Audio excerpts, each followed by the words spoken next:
fam. This is Sarah Allen. I'm your softball coach here at CIU, and I just want to say before we get started that it is July.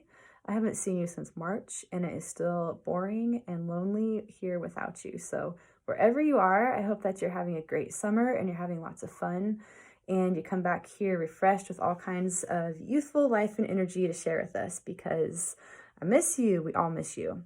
All right, that being said, I just wanted to take a few quick moments to share some things I've been chewing on over the last couple months since we got quarantined. As I was reading the Word, because I had all this downtime that I don't normally have in March and April, I started to notice that what I was reading felt oddly pertinent and relevant to the situations in the world. And, sometimes you can read the Word and it just feels like, letters from a long time ago or Bible stories that we've all learned, since we were kids. Well, some of us have learned since we were kids. But it doesn't always feel relevant to the way the world is right now. But it's like every time I opened it, like it was right there. And it just easily turned into prayers for our church and for our community and for myself and my family and for the world. And then about a month ago in church, my pastor was preaching on Ephesians 4. I'm just going to go ahead and read this to you. It's going to be excerpts because they tell me I don't have much time, so we're trying to keep this concise. So Ephesians 4, starting in verse 21 and going to 32 and skipping a few things. So here we go. If indeed you have heard him and have been taught in him, just as truth is in Jesus, that in reference to your former manner of life, you lay aside the old self, which is being corrupted in accordance with the lusts of deceit, and that you be renewed in the spirit of your mind, and put on the new self, which in the likeness of God has been created in righteousness and holiness of the truth.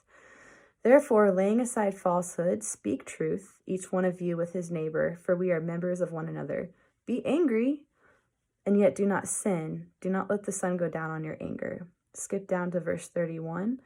Let all bitterness and wrath and anger and clamor and slander be put away from you. Along with all malice. Be kind to one another, tender-hearted, forgiving each other, just as God in Christ has forgiven you. Okay, so here's the thing. I don't know about you, but the first thing I do every morning when I wake up is feel around for wherever my phone landed during the night. And with like one eye open, I scroll through my messages and my emails and the news and social media. And I didn't realize it until I heard this sermon and read this chapter that my mind was being shaped by what I was reading in the media and by the stories and the comments and the hurtful, terrible things that people are saying to each other and all of the drama that the media likes to portray things with. And I was just feeling super conflicted and polarized in myself. But yet when I read this, it makes sense that everything that I was reading in the Word over the last few months was feeling pertinent, because we're supposed to have our minds renewed by the Word. Yeah, it's supposed to feel relevant in times of chaos and in crisis, because God is here, and the Word says that nothing in darkness is hidden from him. Everything is light to him, so he knows, he sees it, so he can speak to us about it through his Word. It's not unfamiliar to him, and he's supposed to inspire us to pray by the Word and how it relates to the world around us. So that was just really kind of like one of those light bulb moments to me that hits you upside the head that you should know, but you maybe kind of forgot. And that brought me back to Romans 12:2 that says, don't conform to the patterns of this world. And right now the pattern of this world is to get on your social media soapbox and rant and rave and tear apart anybody who disagrees with you.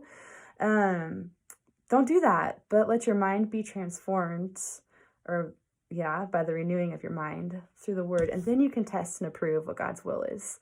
I think that's very scriptural, and we should be having those moments where we have those light bulbs and things feel real. And just as a side note, the Lord does tell us that we should take up the cause of justice and that we should defend our brothers and sisters in Christ, but in love and in mercy and in grace. And if you're not sure if that's true or not, go check out Isaiah 1:17, Micah 6:8, the Beatitudes, and Matthew chapter 5, Psalm 139, Matthew 22:37, which says, love the Lord with everything you got, and then love your neighbor just like you love yourself. And finally, I just want to challenge you guys with Matthew 7:7-8, which says, everyone who asks receives, everyone who seeks finds, and everyone who knocks, the door is open. So if you haven't had that moment with the word lately, ask, seek, knock, come to it with some intent inside yourself, because I know that I have had my thoughts changed, my opinions changed, my convictions strengthened, yet challenged how merciful I'm being. Like, am I really loving my brothers and sisters well? Am I saying things out of love through the Spirit, or am I saying things out of emotions? So go to the Word, read it, ask the Lord to say something to you, seek for answers. He'll do it, but read until you get that moment. If you have to read 5 chapters, 10 chapters, a whole book, let's hope it doesn't take that long. But if you have to do it, because he's there and he wants to speak to you. And that's what the word is. It's alive and active, and it's pertinent to today. And it's how the Lord speaks his unending, unchanging truth to us. So go forth, check out the Bible, read something new. May the Lord challenge you and change you, and we will see you soon. Graham.